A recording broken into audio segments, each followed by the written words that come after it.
Hello, my name's Keith and I am a dad. And like you, one day I received a letter out of the blue. I didn't know it was coming, but it suddenly demanded hundreds and hundreds of pounds per month for child maintenance. There I was, paying for a joint account for stuff, and all of a sudden I get a demand for maintenance. I didn't know what to do.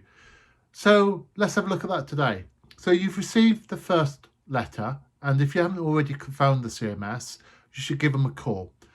The reason being is the first 2 weeks is your chance to say, I don't agree with this, or I like to take a DNA test. There's a cost for that, by the way. Or it's your chance to say, yeah, no problem, I like to pay on this date. So you get to choose what day you pay. And by that, I don't mean you get to choose to pay in 3 years' time. I mean, you get to choose whether you pay weekly or monthly on a particular day. There's a couple of things you probably need to do at this point now is once you've done that, they will then issue a schedule, and they have to do that within the first 13 days. So here's a couple of tips for you. Never ever pay cash unless it's signed for.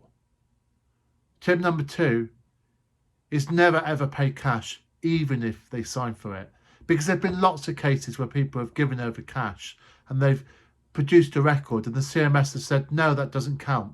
The only thing the CMS want to see is a transaction from your bank account to their bank account. So if I was you, I would open a separate account just for CMS transactions. And then when you pay that money, you always pay it to a particular account. Now, if I was you at this point, I would ask CMS to get the account number for you, because then they've got a record of the account number as well. So if there's any query, you can say the account number you paid it to. They will check on their records it's the same payment reference number, or it's the same account number, and they can ask the other party to provide their bank statements. What commonly happens is people don't go with that. They just make payments to random bank accounts. They make payments to third parties. They make payments to the children's account. Well, none of that will count for CMS purposes. If you do that in 6 months, 12 months, 18 months time, the other person may go to the CMS and say, they haven't been paid. These are my bank details I gave you, CMS. Okay, they haven't made any payments into this account. So just be aware of that. No matter how good your relationship is now, over time, these relationships do deteriorate even worse than what they are now that you're separated. Okay, so only use one bank account to make payments from.